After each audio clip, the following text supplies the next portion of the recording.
खबरों का सारथी। और अब खबरें विस्तार से अहम खबर से बुलेटिन की शुरुआत करेंगे। देवभूमि उत्तराखंड में नारी शक्ति वंदन संशोधित अधिनियम पारित न होने पर एक बार फिर राजनीतिक माहौल गर्मा गया है। आपको बता दें कि इस बिल को पारित नहीं होने देने की सबसे बड़ी वजह सत्ताधारी भाजपा, विपक्षी दल कांग्रेस, समाजवादी पार्टी, डीएमके और तृणमूल कांग्रेस जैसे दलों को बता रहे हैं। वहीं विपक्षी दल कांग्रेस ने भी सब भाजपा पर तीखा हमला बोला है। कांग्रेस का मानना है कि भाजपा जनता के सामने झूठ का पुलिंदा परोसकर भ्रम की स्थिति पैदा कर रही है। अब महिला आरक्षण के मुद्दे पर सत्ता पक्ष और विपक्ष में घमासान छिड़ चुका है। ये रिपोर्ट देखिए।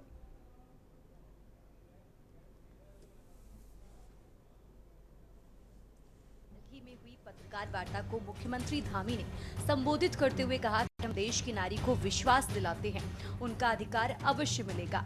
प्रधानमंत्री ने सबका साथ सबका विकास के मूल मंत्र पर चलते हुए आधी आबादी को उनका पूरा हक प्रदान करने का प्रयास किया, ताकि मातृशक्ति विकसित भारत के निर्माण में अपनी पूरी क्षमता से योगदान दे सके। जिस तरह विधेयक के सदन में गिरने पर कांग्रेस समेत विपक्ष ने जश्न मनाया, उससे ऐसा लगा कि जैसे उन्होंने मातृशक्ति को हरा दिया हो, जबकि इतिहास साक्षी है कि मातृशक्ति कभी हारती नहीं है। 16 और 17 अप्रैल को संसद में हुई चर्चा केवल कुछ विधायकों तक सीमित नहीं थी। ये देश की आधी आबादी को नीति निर्माण में समान अधिकार देने का एक महत्वपूर्ण अवसर था। लेकिन दुर्भाग्यपूर्ण है कि कांग्रेस, समाजवादी पार्टी, टीएमसी और डीएमके ने इस ऐतिहासिक अवसर का भी विरोध किया। विपक्ष ने सकारात्मक भूमिका निभाने के बजाय राजनीतिक स्वार्थ को प्राथमिकता दी, देश हित से ऊपर दलगत सोच को रखा। वहीं सत्ता दल आने वाले एक सप्ताह तक सड़क में उतरकर विपक्षी दलों का विरोध करती नजर आएगी। आपको दिखती ना, देखिए हमारे अभी भी जो है सबसे ज्यादा महिलाएं हमारे इसमें विधानसभा में हैं और पिछली बार भी सबसे ज्यादा थी। 15% भी नहीं है और इसी प्रकार की बीजेपी की कांग्रेस नहीं, जहाँ भी महिलाएं देखिए, जहाँ भी अपना जहाँ पर भी उनका ये बनेगा कि वो चुनाव में खड़ी होना चाहती हैं, तो वहाँ पर हम लोग सब लोग हमेशा से जैसे महिलाओं को प्राथमिकता देते आए हैं, आगे भी महिलाओं को ही प्राथमिकता। देखिए, ऐसा है, हमें तो शुरू से ही पता रहता है कि ये महिला विरोधी मानसिकता का रहा है विपक्ष, और अगर हम महिलाओं के ऊपर राजनीति कर रहे हैं तो करेंगे, क्योंकि हमारी आधी आबादी महिलाओं की है और महिलाओं के भविष्य को खिलवाड़ ना करते हुए जो भी योजनाएं लानी चाहिए वो हमारे यशस्वी प्रधानमंत्री श्री नरेंद्र मोदी जी ला रहे हैं। लेकिन इनके पेट में किस प्रकार का दर्द हुआ था कि ये अपने परिवार की महिलाओं से इतर किसी और हमारी कार्यकर्ताओं को क्यों महिलाओं के भूमिका में केंद्र में, सांसद में, सदन में बैठते नहीं देखना चाहते। बात समझ लीजिए, हम भी कार्यक्रम करेंगे, वो भी कार्यक्रम करेंगे। देश की जनता को मूर्ख समझने की जरूरत किसी को नहीं करनी चाहिए। देश की जनता बहुत सजग है, देश की जनता बहुत सुबुद्धि वाली है। देश की जनता को पता है किसने महिलाओं के साथ धोखा किया है, कौन बिल लाकर महिलाओं को कानून दे सकता था, कौन नहीं दे सकता था। सत्ता आपकी 2014 के बाद प्रचंड बहुमत की सरकार चला रहे थे। भाजपा पूरे प्रदेश भर में विपक्षी दलों का विरोध करने जा रही है। भाजपा की महिला मोर्चा अब इस अधिनियम के खिलाफ विपक्षी दलों का सड़क पर उतरकर विरोध करेगी। वहीं आपको बता दें कि महिला आरक्षण का बीते समय पहले सभी दलों ने इसका समर्थन भी किया, लेकिन अब इस मामले पर जमकर राजनीति हो रही है। दरअसल ये पूरा मामला परिसीमन से जुड़ा हुआ सामने आ रहा है।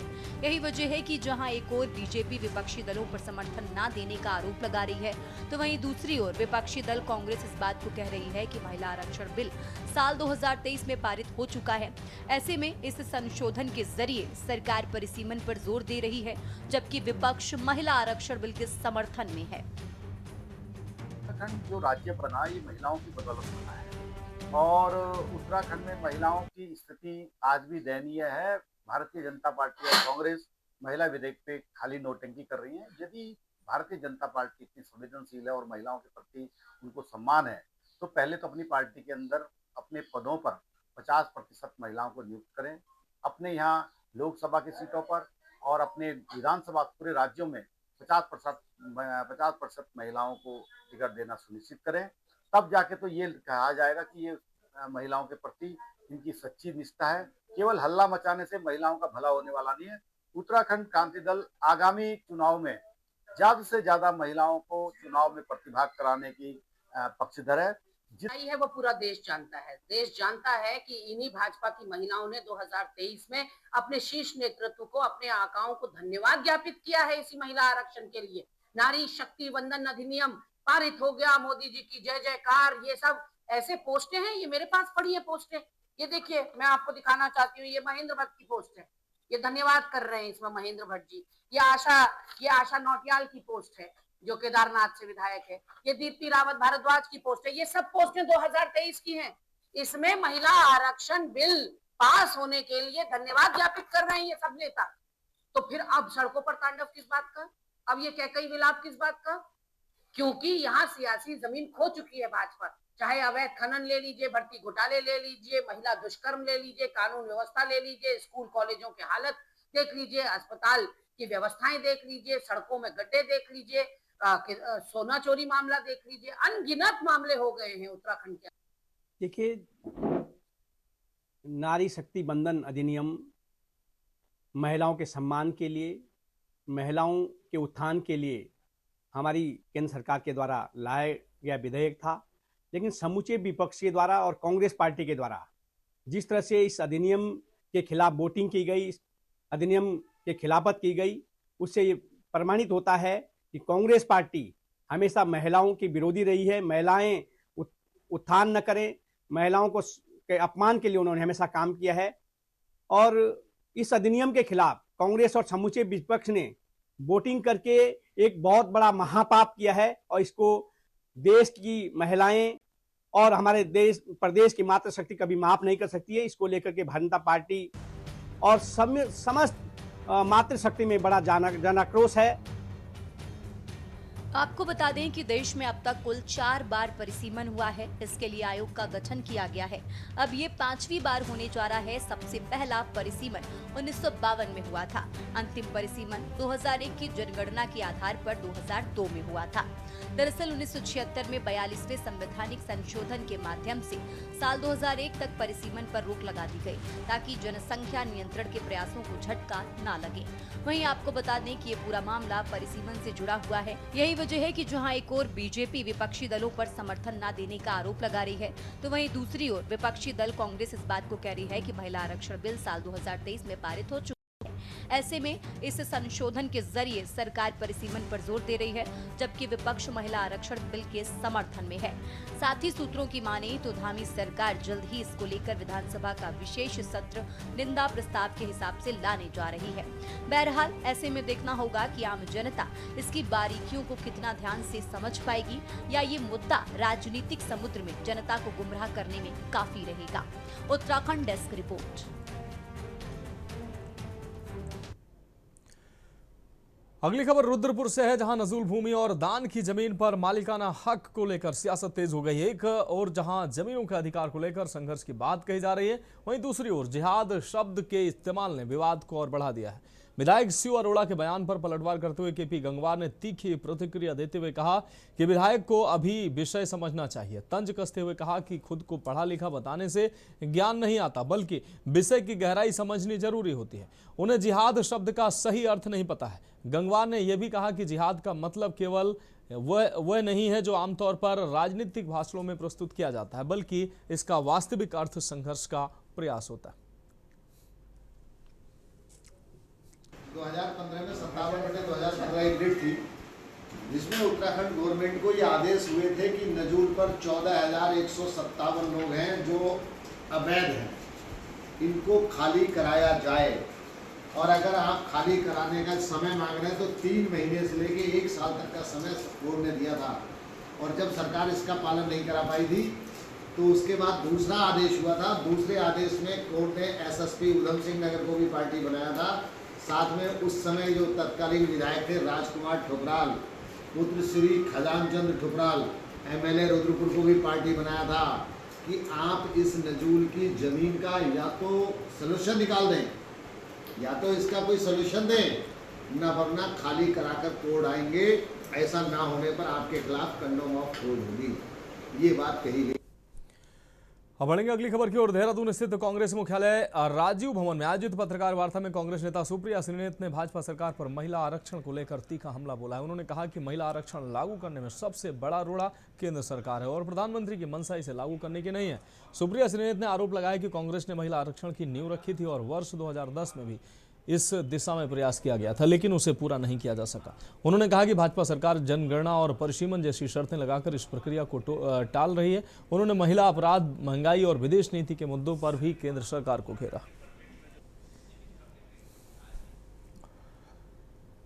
रुद्रपुर में राजनीतिक बयानबाजी तेज हो गई है। वार्ड के पार्षद प्रवेश कुरैशी ने विधायक शिव पर गंभीर आरोप लगाए हैं और कहा कि उन्हें जमीनी हकीकत की कोई जानकारी नहीं है और वे जनता के मुद्दों से दूर हैं। पार्षद कुरैशी ने आरोप चुनौती देते हुए कहा कि यदि विधायक ने उनके वार्ड में कोई ठोस विकास कार्य किया तो उसका सार्वजनिक सर्वे कराया जाए। उन्होंने यह भी आरोप लगाया कि क्षेत्र में बुनियादी सुविधाओं की स्थिति अब भी खराब है, जिससे लोगों में नाराजगी बढ़ रही है। वहीं विधायक शिव ने इस आरोपों को सिरे से खारिज करते हुए कहा कि कुछ लोग विकास कार्यों को नजरअंदाज कर बेवजह विवाद खड़ा कर रहे हैं। रोड कोई इन्होंने अपने मतलब इनकी निधि से थोड़ी बनी है। अजय भट्ट जी ने उसका जो है मतलब उद्घाटन करा था और वो रोड भी आप देख सकते हो, जाके रोड भी अभी से खसकने लगी। वो भी भ्रष्टाचार जो है इनका उजागर हो गया। अब इससे ज़्यादा क्या कहोगे। अभी उन्होंने जो रोड बनाई है रिंग रोड भी एक ही बारिश में बह गई।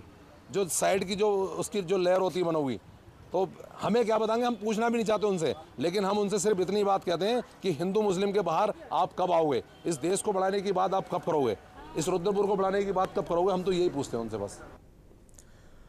नैनीताल स्थित उत्तराखंड हाईकोर्ट ने देहरादून के विकासनगर तहसील क्षेत्र में स्टोन क्रशर स्थापना को लेकर दायर याचिका पर सुनवाई की है। मामले की सुनवाई के बाद खंडपीठ ने राज्य सरकार से 1 सप्ताह के भीतर स्थिति स्पष्ट करने के निर्देश दिए हैं और अगली सुनवाई की तिथि 28 अप्रैल निर्धारित की गई है। याचिकाकर्ता प्रेम सिंह पवार ने आरोप लगाया कि सरकार ने जय भगवती स्टोन क्रशर को संयुक्त निरीक्षण के बाद अनुमति दी है, जबकि पर्यावरणीय मंजूरी अभी तक नहीं ली गई है। उन्होंने कहा कि प्रस्तावित स्थल के पास से सुवर्णा नदी बहती है और ये क्षेत्र आबादी व कृषि भूमि के करीब है, जिससे पर्यावरण और खेती को नुकसान पहुंच सकता है। कोर्ट ने सभी पक्षों की दलील सुनने के बाद राज्य सरकार से स्थिति स्पष्ट करने को कहा है।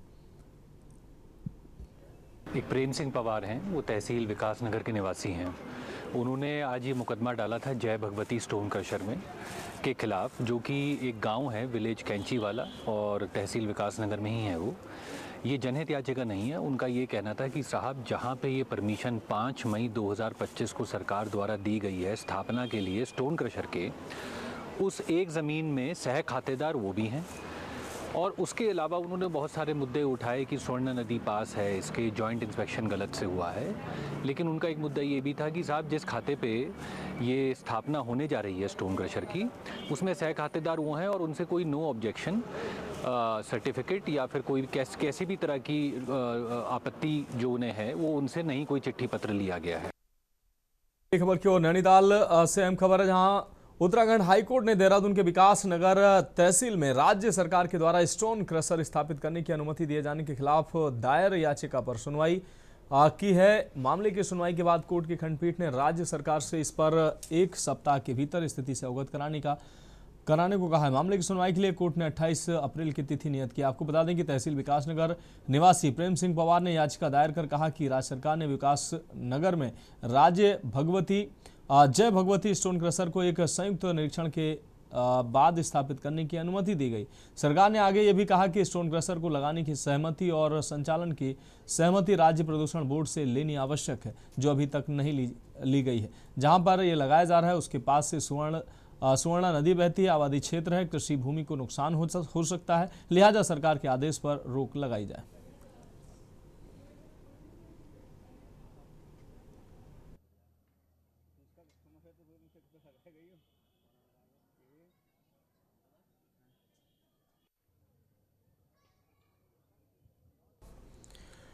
हल्द्वानी में खाद्य सुरक्षा विभाग ने गर्मी के सीजन से पहले बड़ी कार्रवाई करते हुए शहर के कई पिज्जा स्टोर्स पर अचानक छापेमारी की। इस दौरान टीम ने खाद्य पदार्थों के सैंपल लिए और किचन की साफ सफाई, स्टोरेज तथा सामग्री की गुणवत्ता का विस्तृत निरीक्षण किया है। खाद्य सुरक्षा अधिकारी अभय सिंह ने बताया कि अभियान लोगों के स्वास्थ्य को ध्यान में रखते हुए चलाया जा रहा है, ताकि किसी को भी बासी या अस्वस्थ भोजन के कारण बीमारी बीमार न होना पड़े। अधिकारियों ने सभी फूड स्टोर्स को सख्त निर्देश दिए हैं कि ग्राहकों को केवल ताज़ा और स्वच्छ भोजन ही परोसा जाए। साथ ही नियमों के उल्लंघन पर कड़ी कार्रवाई की चेतावनी भी दी गई।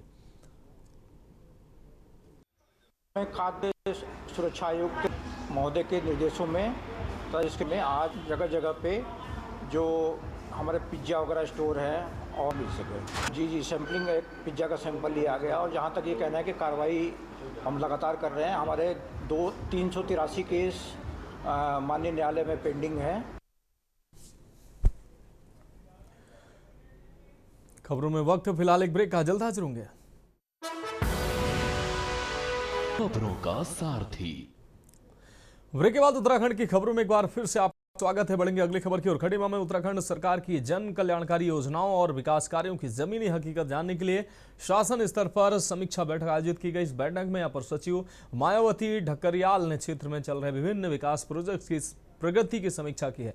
बैठक के दौरान उन्होंने अधिकारियों को स्पष्ट निर्देश दिए हैं कि सीमांत क्षेत्रों में चल रहे किसी भी विकास कार्य में लापरवाही बर्दाश्त नहीं की जाएगी। उन्होंने लंबित परियोजनाओं को जल्द पूरा करने और सभी योजनाओं की विस्तृत रिपोर्ट शासन को भेजने के निर्देश दिए हैं। समीक्षा में मुख्यमंत्री घोषणाओं के तहत स्वीकृत परियोजनाएं, ग्रामीण सड़कों पर निर्माण और हाईटेक बस स्टेशन जैसी योजनाएं प्रमुख रूप से शामिल रहीं।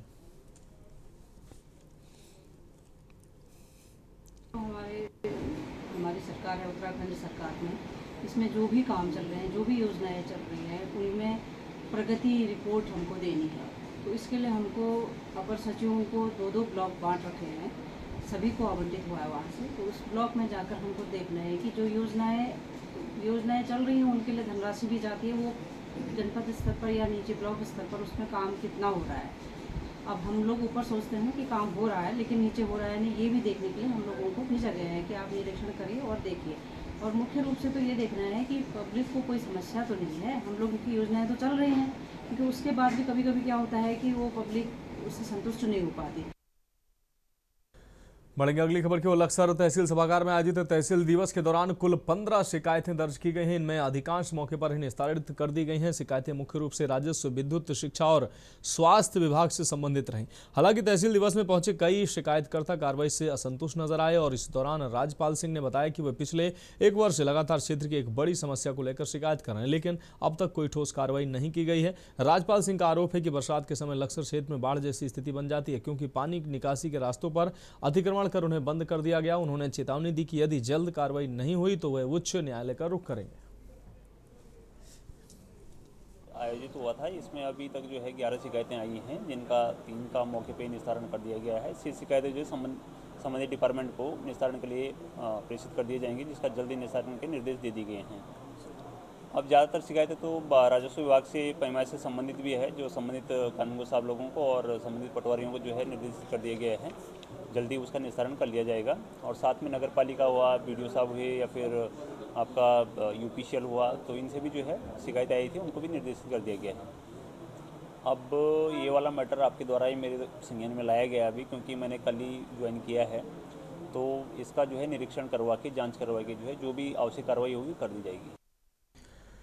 लक्सर पुलिस ने बड़ी कार्रवाई करते हुए बिजली ट्रांसफार्मर से तेल चोरी करने वाले गिरोह का भंडाफोड़ किया। इस मामले में पुलिस ने एक आरोपी को 240 लीटर ट्रांसफार्मर तेल के साथ गिरफ्तार किया है। मामला 15 फरवरी 2026 का है, जब नंदपुर रायसी क्षेत्र में नलकूप के ट्रांसफार्मर से तेल चोरी की शिकायत मिली थी। इसके बाद SSP हरिद्वार के निर्देश पर पुलिस ने रात के समय ट्यूबवेल और ट्रांसफार्मर की निगरानी बढ़ा दी थी। 19 अप्रैल को लक्सर पुलिस ने कार्रवाई करते हुए आरोपी आशु निवासी महाराजपुर खुर्द को रंगे हाथों पकड़ लिया, जबकि उसके 2 साथी मौके से फरार हो गए। पूछताछ में आरोपी ने क्षेत्र में कई स्थानों पर ट्रांसफार्मर तेल चोरी की घटनाओं को कबूल किया। देखिए, विगत कुछ समय से हमारे थाना लक्सर के रायसी चौकी क्षेत्रांतर्गत कुछ दिनों से शिकायतें मिल रही थी कि जो ट्रांसफार्मर लगे हुए हैं, ट्रांसफार्मर से कुछ लोग तेल चोरी करके ले जा रहे हैं ट्रांसफार्मर। इस सूचना पर मुकदमा दर्ज किया गया था। मुकदमा दर्ज करने के बाद हमारा रायसी चौकी इंचार्ज के द्वारा इसमें कार्रवाई करते हुए एक अभियुक्त जो उसी क्षेत्र का रहने वाला है, उसको गिरफ्तार किया गया है। उसकी गाड़ी से 3 पीपे ऑयल के और उसके 2 साथी और थे जो मोटरसाइकिल में थे, लेकिन वो भाग गए। उनकी धरपकड़ जारी है। नैनीताल रोड पर हुए दर्दनाक सड़क हादसे के बाद परिवहन विभाग और प्रशासन ने सख्ती बढ़ा दी है। बीते दिन रोडवेज बस की चपेट में आने से 4 साल की मासूम बच्ची की मौत हो गई थी, जिससे पूरे क्षेत्र में आक्रोश और शोक का माहौल है। आरटीओ अरविंद पांडे ने बताया कि काठ गोदाम से हल्द्वानी तक भारी वाहनों की आवाजाही लगातार बढ़ रही है और नो एंट्री के बावजूद कई वाहन शहर में प्रवेश कर रहे हैं, जिससे दुर्घटनाओं का खतरा बढ़ गया। स्थिति को नियंत्रित रखने के लिए परिवहन विभाग ने 5-6 टीमें गठित कर सघन चेकिंग अभियान शुरू कर दिया है। नियमों का उल्लंघन करने वाले वाहन चालकों के खिलाफ सख्त कार्रवाई की जा रही है। वहीं प्रशासन ने मृतक बच्ची के परिवार को आर्थिक सहायता देने की प्रक्रिया भी शुरू कर दी है। कल एक परिवहन निगम की बस थी रुद्रपुर डिपो की, जिससे जो है एक बच्ची उसकी चपेट में आने से उसकी आकस्मिक मौत हो गई।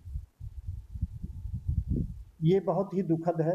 दुर्घटनाओं को रोकने के लिए परिवहन विभाग लगातार कार्रवाई कर रहा है।